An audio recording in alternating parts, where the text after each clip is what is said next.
نحمده ونصلي على رسوله الكريم اما بعد فاعوذ بالله من الشيطان الرجيم بسم الله الرحمن الرحيم رب اشرح لي صدري ويسر لي امري واحلل عقدة من لساني يفقهوا قولي رب زدنا علما اللهم فقهنا في الدين اللهم انا نسألك علما نافعا وعملا متقبلا ورزقا طيبا اللهم انفعنا بما علمتنا وعلمنا ما ينفعنا وزدنا علما اللهم أرنا الحق حقا وارزقنا اتباعه وأرنا الباطل باطلا وارزقنا اجتنابه آمین یا رب العالمین۔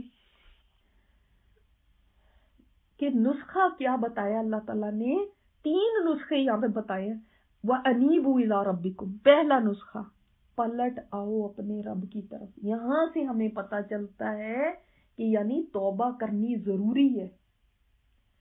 اچھا اب دیکھیں، ایک ہے تو توبہ، توبو بھی تو ہو سکتا ہے نا، توبو میں اور انابت میں نے آپ کو بتایا کہ پلٹ آنا، رجوع کر لینا، اس دونوں میں کیا فرق ہے؟ توبہ میں اور انابت میں یہ فرق ہے کہ توبہ جو ہوتی ہے وہ تائب جو ہوتا ہے وہ اللہ کے عذاب کے خوف سے نافرمانی کو چھوڑ کے اللہ کی اطاعت کی طرف آتا ہے، اور جو منیب ہوتا ہے نا وہ اللہ کی نعمتوں کو دیکھ کے حیا کرتا ہے کہ کیسے میں اس رب کی نافرمانی کروں، اور پھر وہ ذوق و شوق سے اللہ کی اطاعت اور عبادت کرتا ہے۔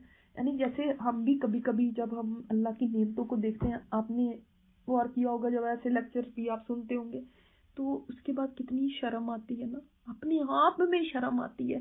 ٹھیک ہے، اگر عذاب نہیں بھی ہوتے، کوئی عذاب نہ ہوتا، مثلاً کوئی جہنم ہوتی نہ، کوئی سزائیں نہ ہوتی، تب بھی حیا آتی ہے کہ اللہ تو میرے ساتھ یہ کرنے والا، اور میں ایسے کریں، انسان اپنی نظروں میں خود گر جاتا ہے کہ میں کیا کر رہی ہوں۔ تو یہ ہوتی ہے انابت، کہ جب انسان اللہ کی نعمتوں کے دیکھ کے حیا کرتا ہے۔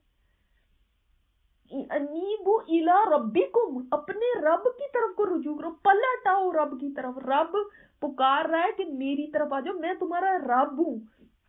رب نا محبت کا ورڈ ہے۔ رب کا مطلب ہم کیا لکھتے ہیں؟ پالنے والا، پالنے والا۔ پالنا کس کی صفت ہوتی ہے؟ پالنا کس کا کام ہوتا ہے دنیا میں؟ ماں کا، رائٹ؟ ماں کے اندر پھر ماں کا لفظ آتے ہی دماغ میں کیا آتا ہے؟ شفقت، محبت، کیئر، رائٹ؟ اللہ تعالیٰ نے یہاں پہ انیبو الی اللہ نہیں فرمایا، انیبو الی ربکم، میں تو تمہارا رب ہوں، تمہاری کیئر کرنے والا ہوں، تمہیں پالنے والا ہوں، تمہاری نگہداشت کرنے۔ تو پھر ماں کیا کرتی ہے؟ پالنے میں کیا آ جاتا ہے؟ صرف کھانا کھلانا، یا صرف اس کو مطلب گرمی سردی سے بچانے کے لیے کرنا؟ نہیں، ہر طرح کی کیئر، کھانا بھی، پینا بھی، اس کے گند بھی صاف کرنا، اس کو راتوں کو بھی دیکھنا، اس کو دن کو بھی دیکھنا، 24 گھنٹے کی اس کی ڈیوٹی، سارا ٹائم وہ اس کے لیے ڈیڈیکیٹ کر دیتی ہے۔ اس کو کسی خطرے سے بھی بچانا، بیماریوں سے بھی بچانے کی کوشش کرنا، سردی سے بھی بچانا، اس کی یعنی ہر قسم کی نگہداشت یہ ہوتی ہے نا۔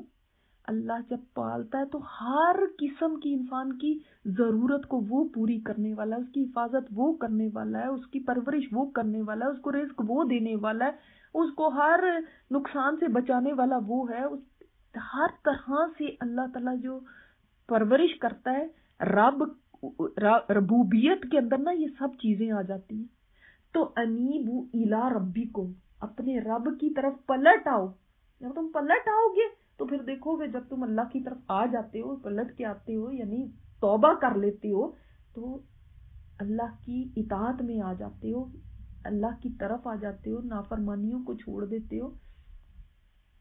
یہ رستہ ہے، یہ نسخہ ہے۔ یعنی اب جب تم نے فیصلہ کر لیا اب میں نے اپنی زندگی کو بدلنا ہے، تم نے یہ سن لیا کہ اللہ کی رحمت تو بہت زیادہ ہے، میری بھی معافی ہو سکتی ہے، ایسا نہیں کہ میری نہیں ہو سکتی، تو اب کیا کرو گے؟ اب اس کے بعد کرنا کیا؟ اللہ سے کے سامنے معافی مانگنی ہے، توبہ کرنی ہے، اس کی طرف پلٹنا۔ یعنی سمجھ لیں جب انسان گناہ کرتا ہے نا تو سمجھ لیں اللہ سے منہ موڑ کے کھڑا ہو جاتا ہے۔ اللہ سے منہ موڑ کے کھڑا ہوا ہے، جیسے آپ دیکھیں نا کسی کو کوئی ناراض ہو جاتا ہے تو کیا کرتا ہے؟ منہ موڑ کے چل پڑتا ہے دوسری طرف۔ ٹھیک ہے، جب انسان گناہ کرتا ہے تو وہ بھی ایسا ہی ہو جاتا ہے کہ اللہ سے منہ موڑ کے چل دیتا ہے اور دور ہوتا چلا جاتا ہے. اللہ تعالیٰ فرماتے ہیں آ جا میرے پاس واپس, اپنے رب کے پاس واپس آ جا. اللہ اکبر, خود رب بلا رہا ہے. فکر تو ہمیں کرنی چاہیے کہ ہمیں اللہ کی طرف جانا ہے اور ہمیں اللہ کے آگے جواب دینا ہے, تو ہم اس کی طرف پلٹ جائے. اللہ تعالیٰ یہاں پہ خود آواز دے رہا ہے انسانوں کو, وَأَسْلِمُوا لَهُ, اور اسلام لے آؤ, یعنی مطیع ہو جاؤ, اوبیڈینٹ ہو جاؤ, سبمٹ کر دو. گناہ کر کے انسان سبمیشن سے نکل جاتا ہے نا, تو اب تم سبمٹ کر دو. اگر مسلمان نہیں ہو تو اسلام لے آؤ, پھر یہ مانا ہوگا. اگر مسلمان ہو تو جھک جاؤ نا اب اللہ کے آگے. ٹھیک ہے, تو اب یہ دیکھیں نا, پچھلی آیت سے آگے کنٹینیوشن ہو رہی ہے. یہ پچھلی آیت ختم نہیں ہوئی کہ بس ٹھیک ہے اب معافی مانگ لی تو بس. اب آگے کا بھی اللہ نے راستہ بھی دکھا دیا نا کہ اب یہ دیکھو اس راستے پہ اب چلو تاکہ تم بچ کے چل سکو. اب آگے تم مسئلے میں نہ پڑو, اب تم آگے گناہوں میں نہ پڑ جاؤ. اس کے لیے پہلے اس طرح سے توبہ کرو, پھر اللہ کی فرما برداری میں آ جاؤ.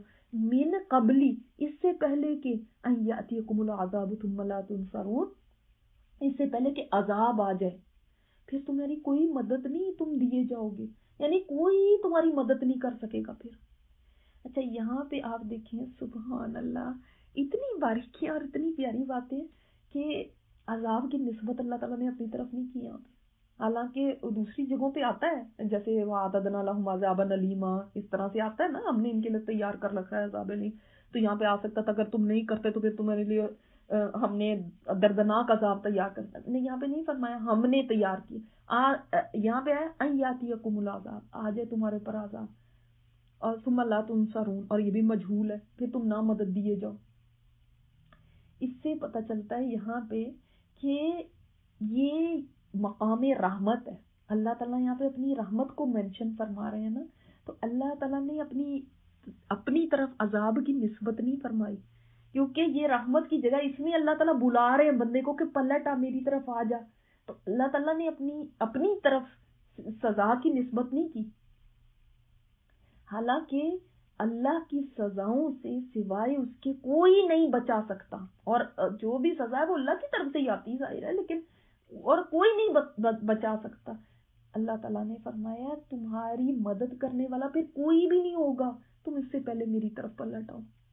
ان آیات کے اندر نا اتنی زیادہ محبت, شفقت اور کیئر ہے کہ مجھے ایسے فیل ہوتا ہے جیسے ہم مائیں اپنے بچوں کو کس طرح کر کے سمجھاتی نا, بیٹا اس طرح نہ کرنا, دیکھو بیٹا اس سے پہلے کہ تم کسی مسئلے میں پھنس جاؤ, پھر کوئی تمہارے لیے کچھ نہیں کر سکے گا. اس سے پہلے کہ کوئی ایسا تم بڑی کسی مصیبت میں آ جاؤ, کسی عذاب میں آ جاؤ, تو اپنے آپ کو سیدھا کرو. اپنے آپ کو کتنا سمجھاتے ہیں, کتنی اس کے اندر خیر خواہی ہوتی ہے, اس میں کتنی شفقت ہوتی ہے آپ کی جب آپ اپنے بچے کو اس طرح سے سمجھا رہے ہوتے ہیں. تو یہاں پر اللہ تعالیٰ کی یہ شفقت نظر آ رہی ہے کہ وہ چاہ رہا ہے بندہ پلٹ آئے, بندہ ریزسٹنس چھوڑ دے, تم آ جاؤ اللہ کی طرف, تم یہ ان کاموں کو چھوڑ کے سبمٹ کر دو اللہ کے سامنے.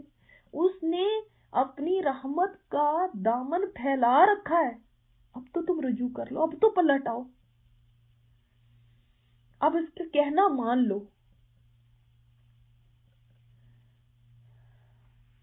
تو اگر کوئی انسان سرنڈر کر دیتا ہے, کوئی انسان اللہ تعالیٰ کا مطیع ہو جاتا ہے, پچھلی روش کو چھوڑ دیتا ہے, اللہ تعالیٰ بھی پھر اس کی حفاظت فرماتا ہے. اللہ تعالیٰ جانتا ہے کہ کس نے کس ارادے کے ساتھ, کس نیت کے ساتھ اور کتنا دل کے ساتھ اللہ تعالیٰ سے توبہ کی ہے.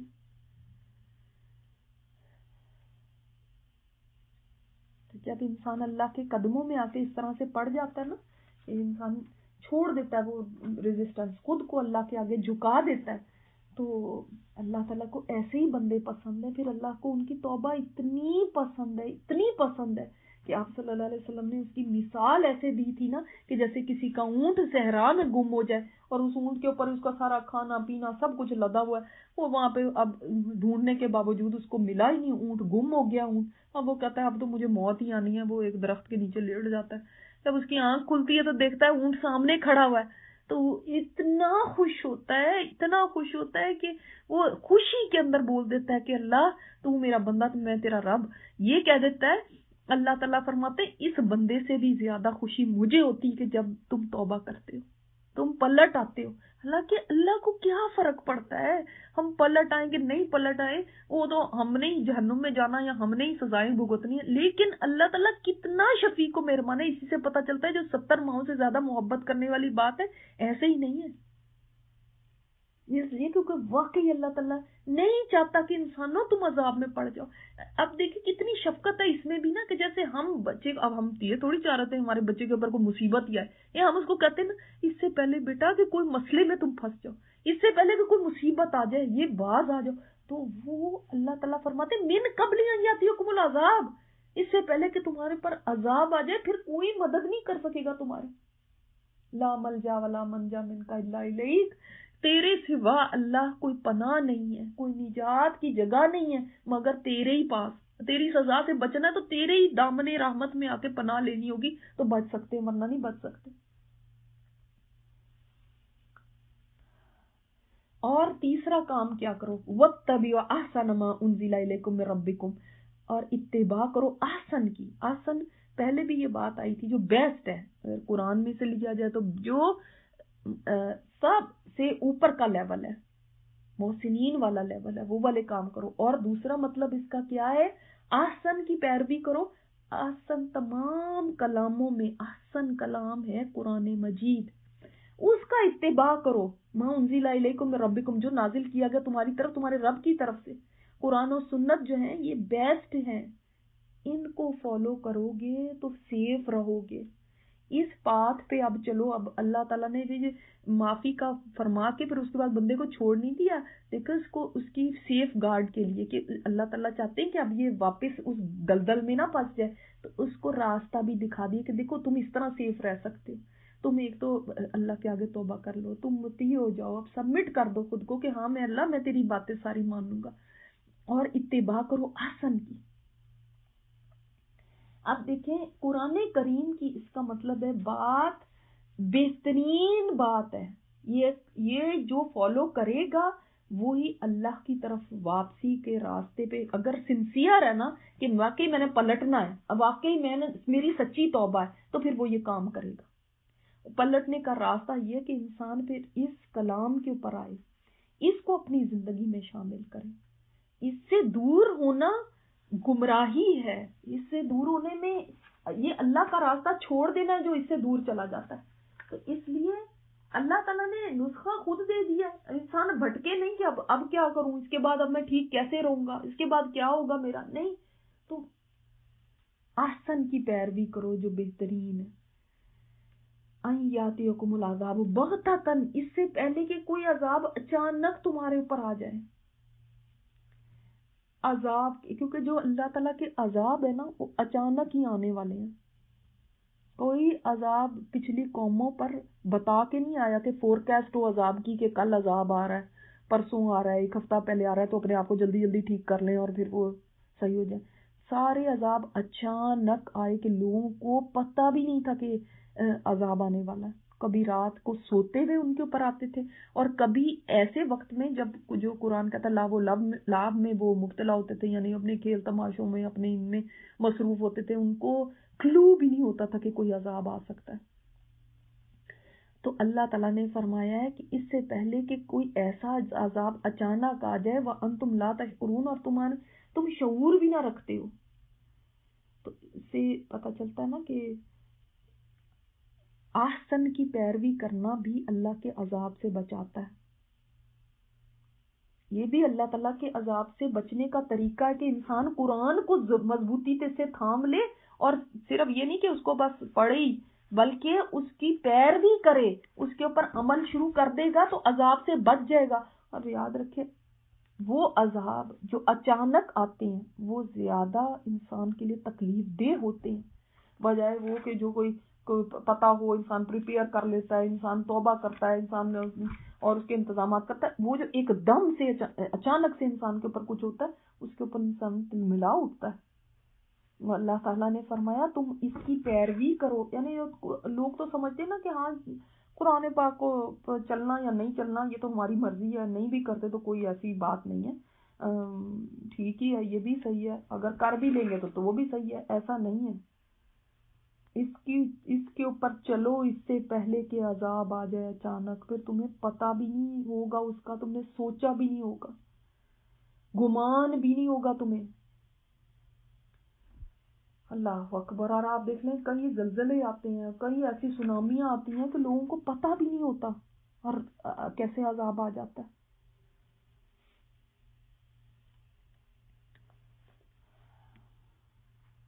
ہم اسی پہ تسلی کیے بیٹھے ہوتے ہیں، کوئی بات نہیں، اگر میں نہیں قرآن پڑھ رہی یا میں نہیں اس کے اوپر عمل کر رہی تو لوگ کون سا کر رہے ہیں، وہ بھی تو نہیں کر رہا، وہ بھی تو نہیں کر رہا، اس سے ہمیں تسلی مل جاتی. یہ سب کے لیے ہے کہ سب ایسا کرو، جمع کے سیدھے ہیں. اگر بچنا چاہتے تو نجات اس میں ہے، اگر عذابوں سے بچنا چاہتے. اور تو بخشش مانگنا بھی ایسی چیز نہیں ہے کہ جو ہے نا جس میں ڈیلے کیا جائے. من قبلی کا لفظ بتاتا ہے کہ تم ڈیلے نہیں کر سکتے، اس سے پہلے کہ یہ ہو جائے. انسان یہی بیٹھا سوچتا رہے ابھی نہیں میں نے کرنا، میں تو بڑھاپے میں جا کے پھر توبہ کروں گی، ابھی یہ کر لوں پھر کروں گی. تو تم اس سے ڈرتے نہیں ہو کہ عذاب آ جائے؟ من قبل یہ کر لو اس سے پہلے کہ عذاب آ جائے، یہ کر لو اس سے پہلے کہ اچانک سے کچھ آ جائے اور تمہیں نہ پتا ہو. یہ ہمیں من قبل کا لفظ ہمیں وارننگ دیتا ہے کہ تمہارے پاس زیادہ ٹائم نہیں ہے، جلدی پلٹ آؤ، عذاب دور نہیں ہے. تو ان باتوں سے ہمیں کیا پتا چلا کہ اللہ معاف کر دے گا، لیکن تمہیں اپنی روش بدلنی پڑے گی، تمہیں واپس پلٹنا پڑے گا، تمہیں گناہوں کو چھوڑنا پڑے گا. اصلی منہ میں کیا ہے؟ سبمٹ کر دو. ایسا نہیں ہے کہ ہم یہ سوچتے نا توبہ کا مطلب کیا ہے، یعنی ہم نے اللہ سے بخشش مانگ لی اللہ سارے گناہ معاف کر دے گا، اس کا مطلب یہ ہے کہ میں کہوں توبہ توبہ توبہ توبہ استغفار استغفار، اس کی تسبیح پڑھ لوں اور میری بخشش ہو گئی. یہ نہیں اصلی منہ. اس کے بعد تم ان کو چھوڑ کے سبمٹ بھی تو کرو اللہ کے سامنے، تم قرآن کا اتباع بھی تو کرو. یہ پرانی چیزوں کو وہی کام کرتے چلے جانا. اور کس بات کی پھر ہم توبہ کر رہے ہیں؟ کہ اب دیکھیں نا توبہ کیا ہوتی ہے. توبہ اصل تو ندامت کا نام ہے کہ انسان کو اتنی شرم آئے کہ میں نے کیوں یہ کیا. جیسے ہوتا ہے نا کچھ کام بندہ کر لیتا ہے، ہمیں تو خیر پچھتاوے زیادہ تر ان چیزوں کے ہوتے ہیں جو پیسوں میں ہمارے کو نقصان ہو جائے. ہائے ہائے ہائے اللہ، یہ میں نے اتنی مہنگی کیوں چیز لے لی، مجھے تو اس وقت پتہ ہی نہیں تھا. اس کا ریگریٹ جاتا ہی نہیں ہے، ہائے ہائے کیوں لے لی، میں تھوڑے دن صبر کر جاتی، وہ تو سیل پہ آ گئی تھی، سستی ہو گئی تھی، ایسے ہو گیا تھا. اچھا یہاں پھر یہ ہو جائے گا کہ ہم نے کہیں انویسٹ کر دیا، او ہو میں نے یہاں پہ کیوں کر دیا، وہ تو اسٹاکس ہی گر گئے، ایسا کیوں، ہائے ہائے میں تو اتنا پچھتا رہی ہوں. اب اس کے اوپر اتنا پچھتائیں گے، وہ بار بار یاد آتا جائے گا، پچھتاتے جائیں گے. اصل پچھتانا تو اس کے اوپر ہوتا ہے کہ میں نے یہ گناہ کیوں کر دیا، میرے سے کیوں اللہ کی نافرمانی ہو گئی، یہ ہوتا ہے پچھتانا. جیسے ہمیں پیسوں کا ہوتا ہے اس طرح سے گناہوں کا ہونا چاہیے. لیکن ہم توبہ کو اتنا آسان سمجھتے ہیں کہ بس توبہ کر لی، اس کو کوئی پچھتاوا نہیں ہے، بلکہ الٹا فخر سے لوگوں کو بتاتے پھریں گے نا ہم تو پہلے ایسے کیا کرتے تھے. تو اس پہ فخر نہیں ہوتا، اس پہ پچھتاوا ہوتا ہے، اس پہ انسان شرمسار ہوتا ہے، اس کو چھپاتا ہے. اور چھپانا چاہیے، اعلان نہیں کرنے چاہیے اپنے گناہوں کے. ہم تو فخر سے بتائیں کہ ہم کیا کرتے تھے پہلے، اس کا مطلب اس کے اوپر ندامت نہیں ہے. وہ تو یہ پچھتاوا ہونا چاہیے. جس چیز پہ انسان پچھتائے اس کو تو چھوڑ دینا چاہیے. آپ کیا دوبارہ آپ وہی کام کرتے ہیں جس چیز پہ آپ پچھتا رہے ہوتے ہیں کہ میں نے ایسا کیوں کر لیا. ظاہر پچھتانے کا مطلب یہ ہے کہ ہم کبھی دوبارہ چانس ملے تو کبھی بھی نہ کریں، اتنا ہوتا ہے. لیکن یہ کون سی توبہ ہوتی ہے جس میں کہ ہم کرتے بھی وہی کام جائیں، اسی پہ توبہ کرتے جائیں، پھر کرتے بھی وہی جائیں. یعنی ہم نے چھوڑنے کا پروگرام ہی نہیں بنایا ہوا، ہم نے کنٹینیو کرنے کا پروگرام بنایا ہوا، اور ساتھ ہم کہہ رہے ہیں ہم نے توبہ بھی کر لی. یہ کوئی توبہ نہیں ہوتی. سبحانک اللہم و بحمدک، نشہد ان لا الہ الا انت، نستغفرک و نتوب الیک.